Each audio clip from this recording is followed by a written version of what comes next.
Daniel Ingram.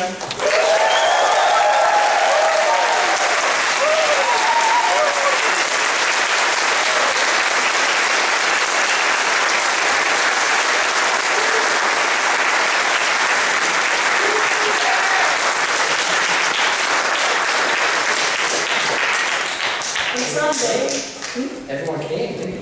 Expected like 3 people. This is really cool. Where's my 1, 2? He's trying. Yeah. On Sunday, we'll be having a panel about your musical career and music making in general.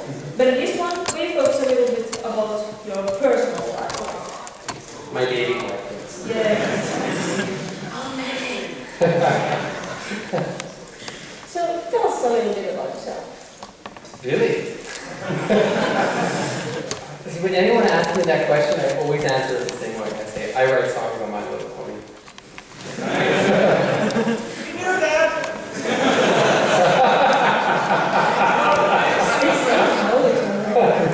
Alright, well, let me do that. Well, I was born, I'm a Canadian, I was born in Vancouver, which, of course, is where we produced the show. And this is my first time in Finland, which is an excellent excuse to come here. I'm really happy to do that. And I started doing music when I was a kid, and I also wanted to be an animator. My actually first job, my dream job as a kid was to make cartoons. That was the thing. I wanted to be an artist. And my parents thought that was a very impractical career choice. So then I said, well, why don't I do music? And I think they just gave up at that point. Yeah, and then anything else, I don't know what else to say. I live about a block away from DHX Media, and so every day I wake up and just wander down the street and wander through the My Little Pony floor where everybody's working away on the show, and then I head over to my studio down the hall and meet with my crew, and we work on all the Hasbro music every day, which is just the greatest job ever. After Tabitha's job, she has the best job ever. Well, how about your family? Do you have a family? I don't have any kids. I have been engaged in my 20s, but I've never been married.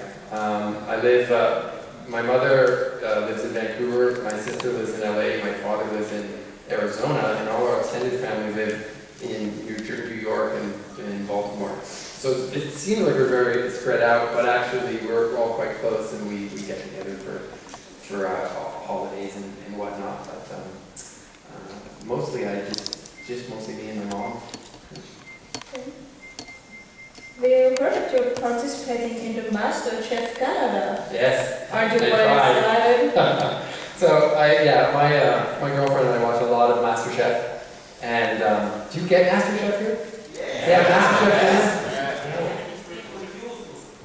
Yes. But they have like MasterChef Finland. It's like here MasterChef is in like 48 countries around the world. And so we're watching it all the time, and I love Gordon Ramsay, and it's like, oh my God, if this show ever comes to Canada, I'm going to audition. And then it came to Canada, and she's like, you said you were going to audition, you better audition. So I made a video, and in this video I had a bunch of kids come and we cooked this pizza, and we had to audition with the video. And I said that if I won MasterChef, I would start a charity for children in the downtown east side, which is where we make the show. It's actually a very poor neighborhood of the city, and there's a lot of kids, very disadvantaged children who live in that neighborhood. And I said that I'd take that money and we'd start a whole kind of like a cooking school for kids, basically, where they get a meal and learn how to make healthy options for themselves and get inspired to eat well. And I sent them the video to MasterChef, and they loved it, and so they brought me into audition a couple weeks ago in person and cooked for them, and now we'll see. So that would be really fun if they do that. They do that in Toronto, and I hope some of the Toronto bronies come out and support me if I get on the show. So yeah, probably I will. Yes. But so you're a skilled chef. I'm actually not a good cook.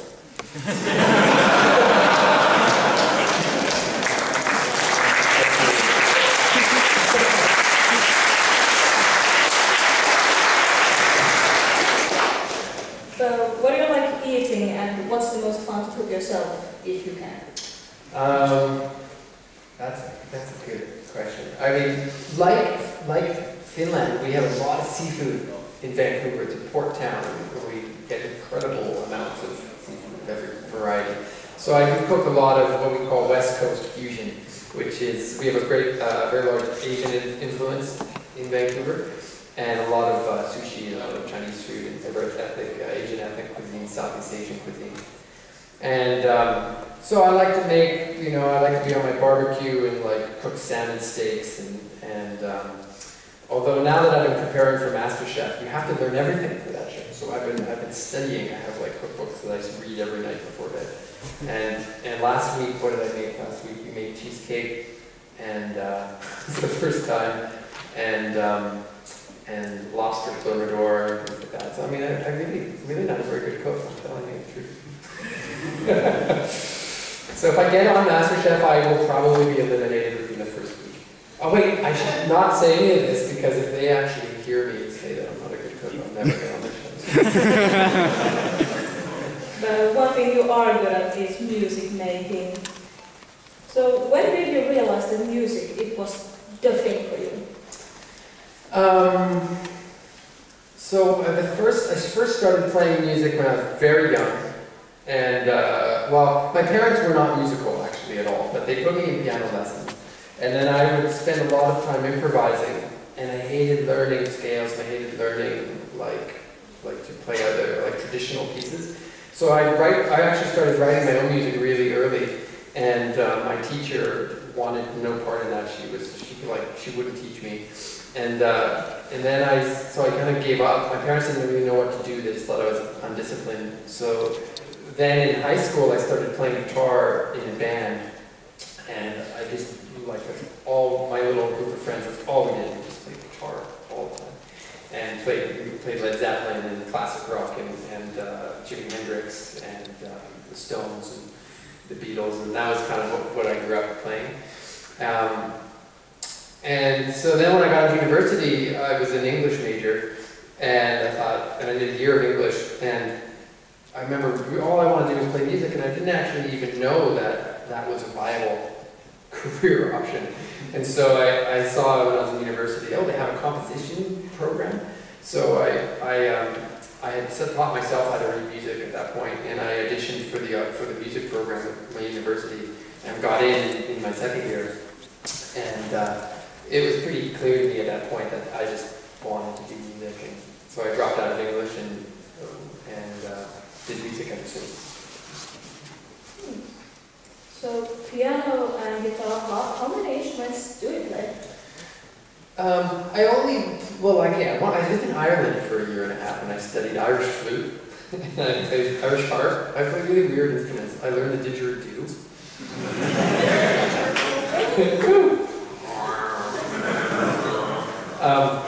I used to busk with the didgeridoo when I was like 16. I played all these weird instruments not very well. I studied South Indian drumming.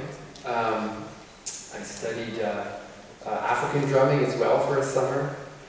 But really when you get into composition, the thing is, it's very academic pursuit. You learn how to essentially play every instrument. You just don't play it yourself. So, you know, I know what physically can be played on a violin, what physically can be played on a flute, etc., and all of the techniques. So you study orchestration, and you learn all of the instruments of the orchestra, and when you're composing for those instruments, you're sort of playing them in your head, I guess. So, but now it's like it's funny, like the longer I write music, the worse I get at playing music. Because every day is like, I'm just writing a new song or writing some background music in the show. And so my guitar's gotten quite rusty, and my piano's gotten quite rusty, because you're not rehearsing repertoire like you would if you were a performer. And so there's this strange displacement that happens where you go from being quite good at playing lots of instruments and writing a bit of music to writing a ton of music and kind of forgetting how to play all the other instruments. Yeah, so mastering the didgeridoo at 16.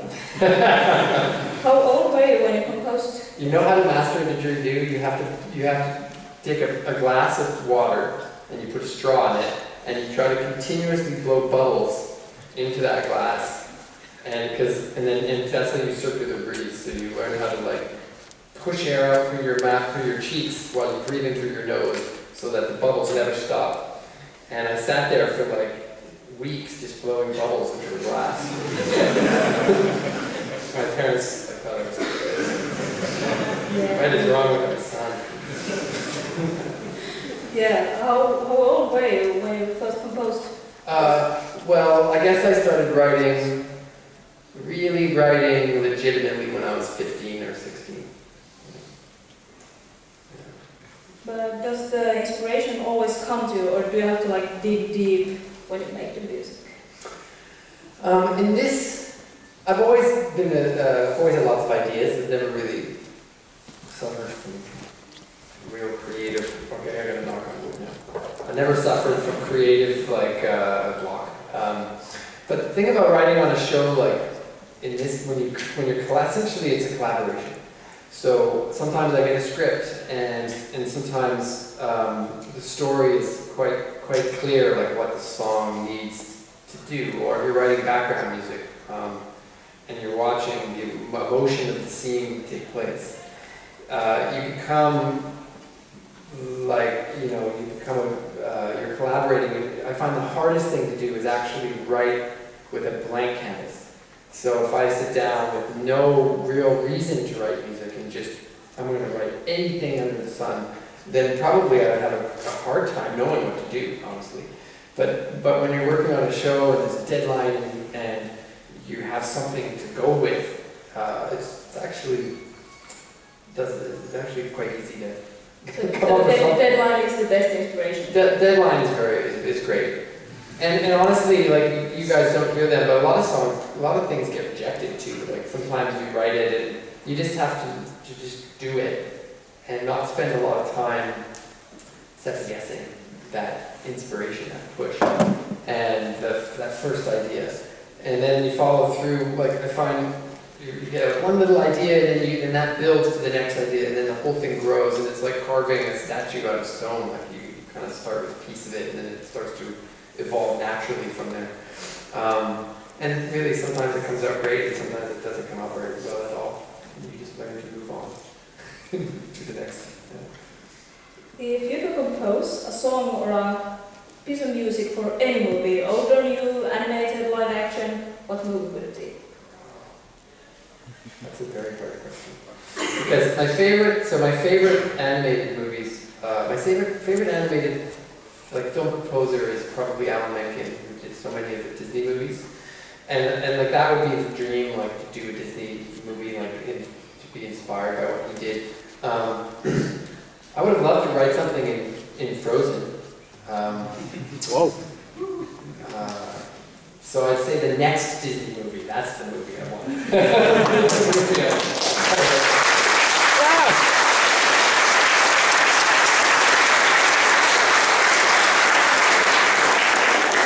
We could hope for that, I think. Fingers crossed. But which one of all the songs in My Little Pony is your all-time favorite? Jed's pick. What is one of my favorite songs, I do feel like the newer songs speak to me a little bit more just because they're fresh in my mind. So I felt really good about season 4. There was a lot of songs. I like writing this sort of more emotional songs. I like Pinky's Lament. A challenge in a song like that is to start here with this emotion, where she's sad, and then end where she's happy and inspired, and how to make that transition, that journey within like 2 minutes or whatever, 2.5 minutes. So that's one of my favorites. I really like You'll Play Your Part, does the same thing in the season 4 finale.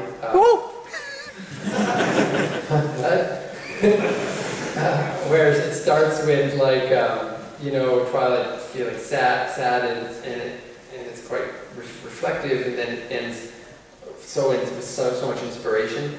So those songs are quite satisfying for me and on the show. I've always had a special fondness for Smile Song because it was just so ambitious at the time, like really That song was one of the longest we'd written at the time. We tried to produce it, and the choir is so big at the end, and it just structurally every time I listen to it, I feel like it just makes sense. It came out about as good as I could have hoped. So those are probably my top 3. But I like almost all the songs. There's only a few that I don't like. Well, that I don't like, but I feel like didn't quite come out as well as I would have liked. If we were to press play on your iPod, MP3, Spotify list, would it play My Little Pony? Yeah, I mean,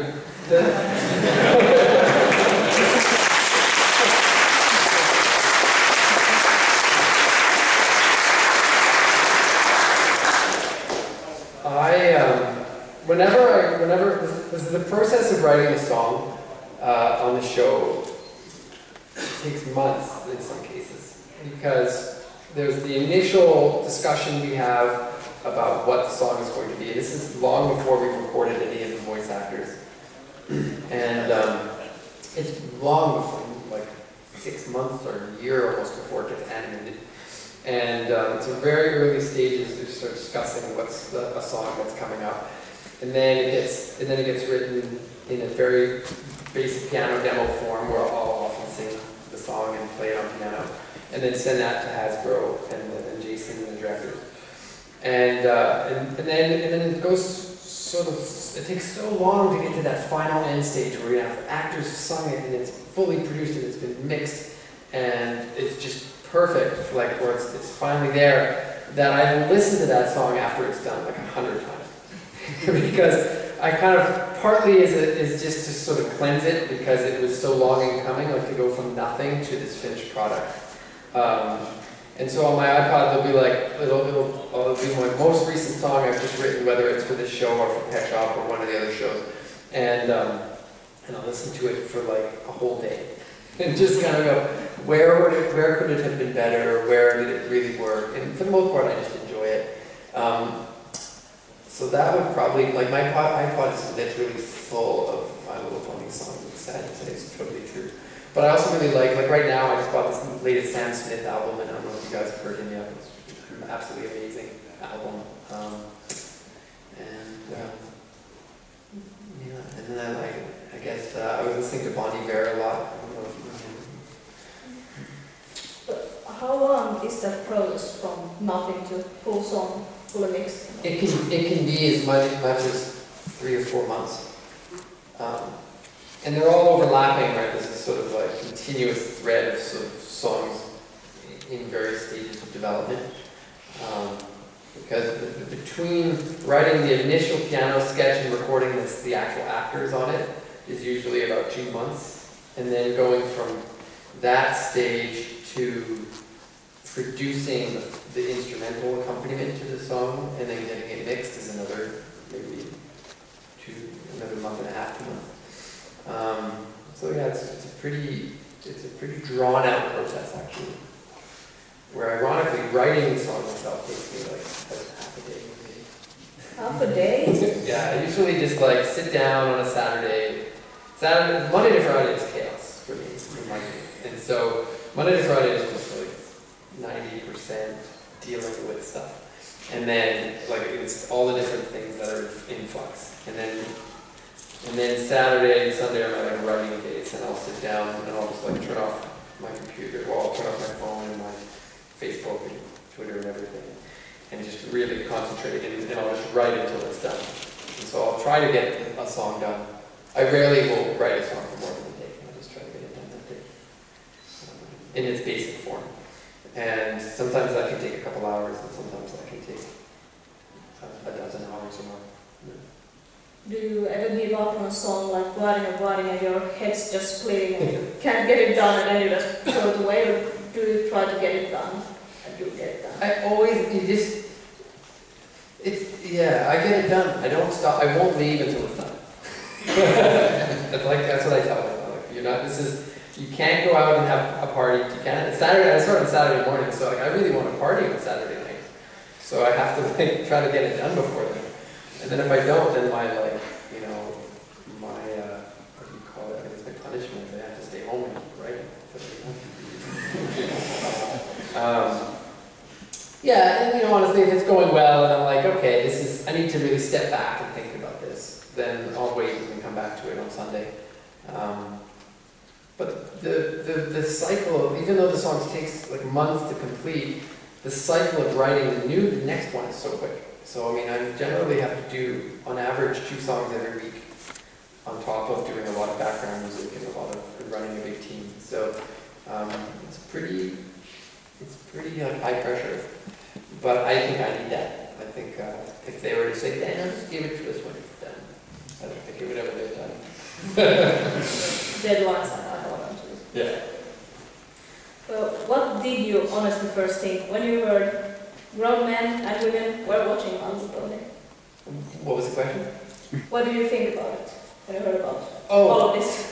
The first time I heard about it was when I was getting like a slap on the wrist because I had uploaded Winter Wrap Up prematurely. I thought it had been released. I mean, part of these songs like get written a year before they come out on it. So before you guys hear them, see them on YouTube, I probably had wrote that at least 12 months earlier, maybe more. And so I thought, oh, for sure this would come out by now. I wrote that years ago. I felt like that. And so I posted it on YouTube, and Sarah Wall called me up. She's, of course, one of the executive producers, or one of the producers. And she's like, hey, you gotta take that down right away. There's like fans of the show who are paying attention. I'm like, what? Because usually when I upload a song that I did that I just want to show a friend of mine, nobody, like it gets like 2 views. And it's like, that's when I watched it, and that's when my friend watched it, and that's it. So suddenly she's like, no, look. And I'm like, oh my God, there's thousands of views. How did that happen? And she's like, because there's a fan base for this show. And I'm like, kids are getting on YouTube and watching it. And I'm like, no, it's like adults are watching this show. And I just never, the life of an animation composer is like pretty much one where you're relegated to the shadows. Like you don't really get like this experience. You generally, like my mentor has written like 400 episodes of cartoons, and was an amazing animation composer. But in his entire career, he said he like maybe had one person ever reach out to him and say, by the way, I really like your music on your show. Because most people just, at least before YouTube really was so popular, didn't really pay much attention to the background music enough to really acknowledge it. So I discovered that there was this doll fandom, or this all ages and all genders sort of fandom, and all those demographics had been broken. And I thought it was like right away, I just thought this is so cool. Like I thought it was a great thing. And some people have a mixed reaction at first. And then of course, once Winter Wrap Up kind of went viral, I looked into it and I started following Equestria Daily and paying a little bit more attention and reading about I've never read any of the fanfics, but I looked at a lot of the fan art, and I'm always like, this is incredible. So I always show it to anyone who really has no idea, because a lot of people don't know the fandom that's been generated from the show. And I just show them the fan art, and they see the incredible quality, and I'm like, yeah, just take this and apply it to music, and apply it to writing, and you really start to appreciate it. So, yeah, I think it's a great thing. Yeah, well, they are great. Do you get a lot of fan mail from your fans? I get a fair bit, actually. A lot of times it's in the form of just a Facebook mail, like message. I do get some emails. And sometimes it's just like, hey, can you send me this song or something? I honestly, I don't respond really too much. As much as I probably should, because I just often don't know what to say. But I think I probably get about maybe 20 or 30 personal messages a week. Good, I guess. I don't know. And sometimes they're really moving. Like sometimes people write and just say that that they were going through a very hard time, and the songs they were listening to, maybe a particular song, really kind of helped them get out of their funk, or they were having doubts about whether they wanted to do music and it, or maybe it inspired them to get back involved in music. So for the most part, I'd say all of the mail I get is just really quite positive and inspiring. It's really great. Do you watch the show yourself? I mean, I see all the episodes because I go to the Nixons. So the way we do the show is like, well, I guess I should say there's a song in it. Dick and Rogers is the sound company, does the sound effects. And so we're now on the same floor in the same building, and they have all these theaters like this, a little smaller. And so once the show is all done, it's been fully animated, it's been locked, we've added sound effects. Will has done his music, I've done my song. Then we all get together and we screen it, and I mean, it's quite an experience when you see it like that, because most of you watch it on YouTube, but we get to watch it on like a movie screen, and in surround sound, and sit in like comfortable chairs, and it's like quiet, and it's just awesome. Yeah, probably no popcorn, but there is sometimes some brandy, and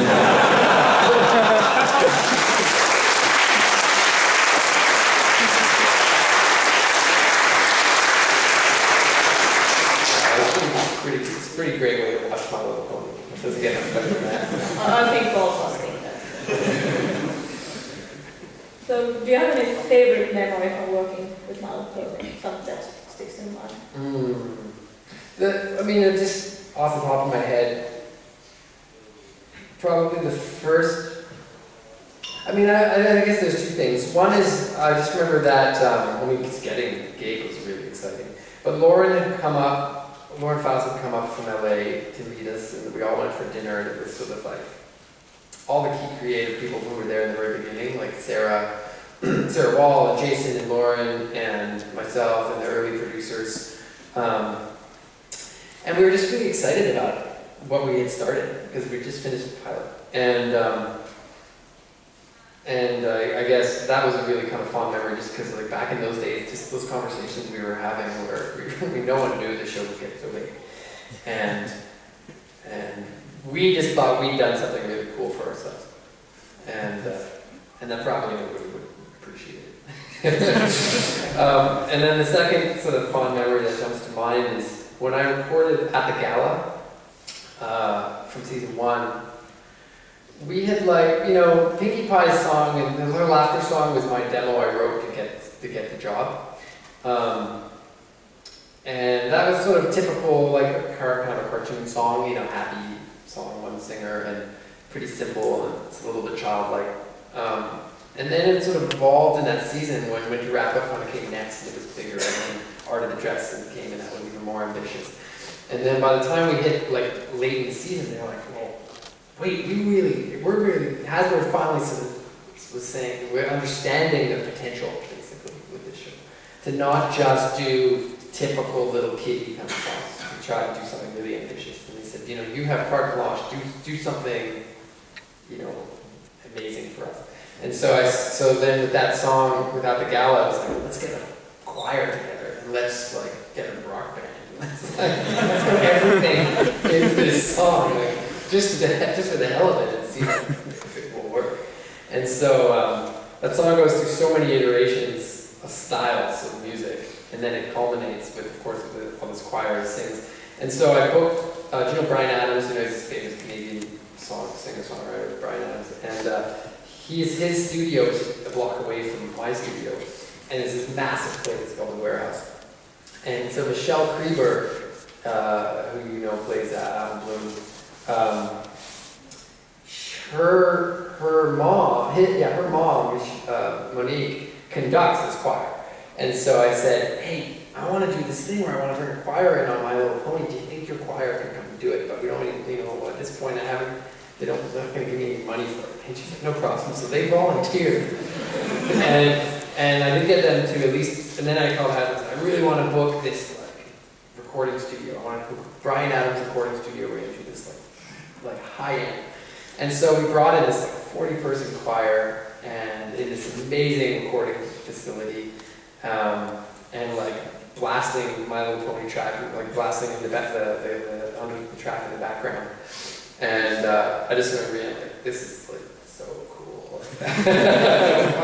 Finally, I'm working on a show where I can be doing this kind of thing, like really pushing the limits of what could be done on a show that was for 6-year-olds playing on daytime television. Yeah, so would you say this is the best work you've done on film? I think at the time, yes, and it's evolved.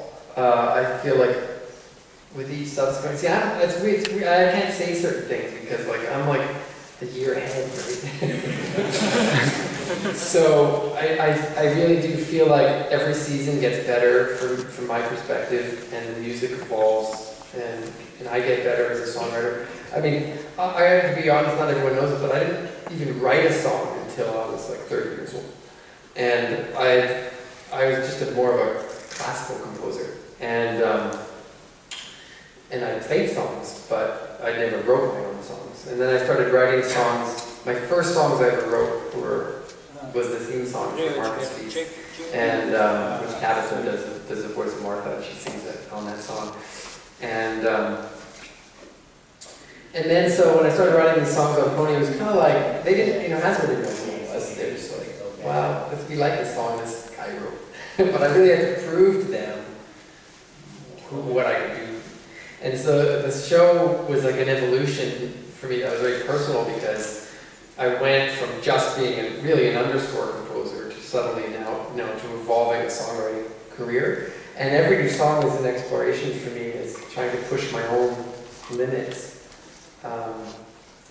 To do something that I've just never done before. So yeah, I think Pony has been the best work I've done to date, just in the sense that it's allowed that big scope. But I'm really proud of the work I've been doing on Littlest Pet Shop and Equestrian Girls. We're 2 movies in now, and the second movie I'm really excited about. And I think there's some songs in there that are really like nothing we've ever done before. Really, really, really, really different. So, I think I'm pretty I could say that, yeah, I guess it's my best work. Yeah. I know you're not supposed to ask this, but season 5, is it going to be great? Season 5 is going to be great!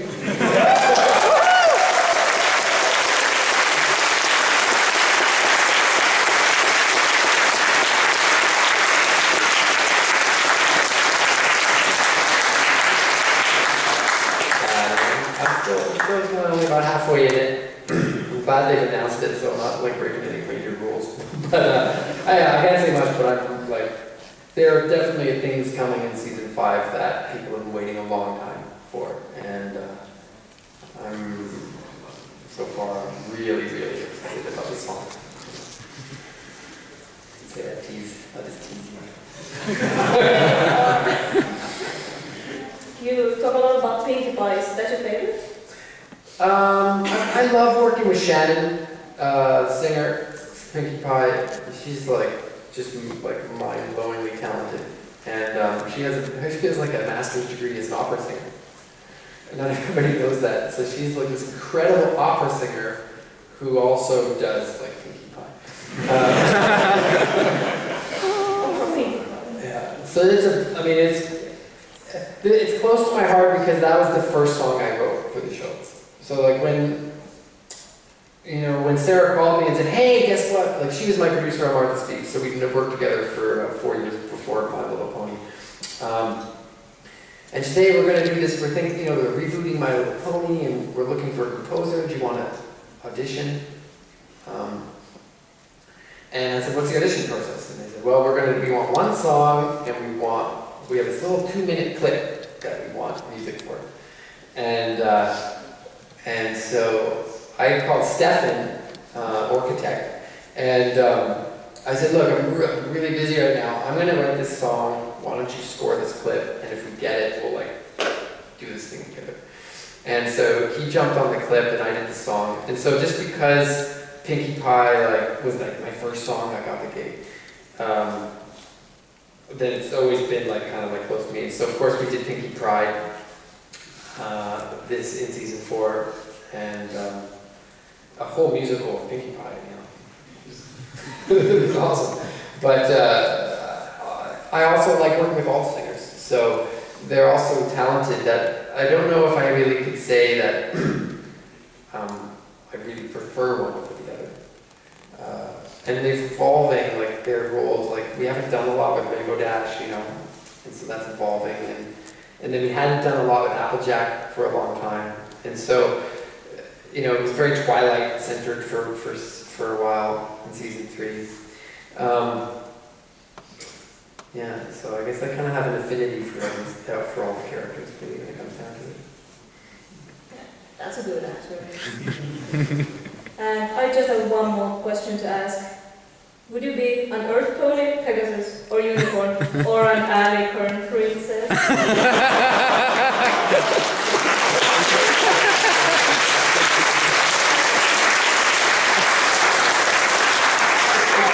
It's like totally vain to say Alicorn Princess. Yeah, Peter, that's right. He did. I saw. Have you seen his Big Mac Alicorn Princess? Yeah, that's what.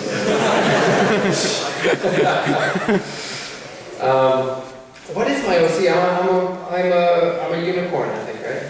Yeah, my OC. What do you feel like inside? Inside, my true nature.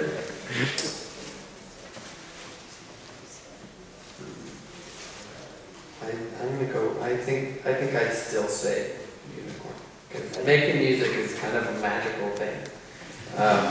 Music is magic. Yeah, and a lot of people don't understand it. Like the thing I like about music is this mystique around it. Because behind closed doors, like how it gets done, most people who don't do it really don't understand how it gets done. So I think I like that kind of mystery. Okay, thanks. It's been great having you today. Well, thank you very much.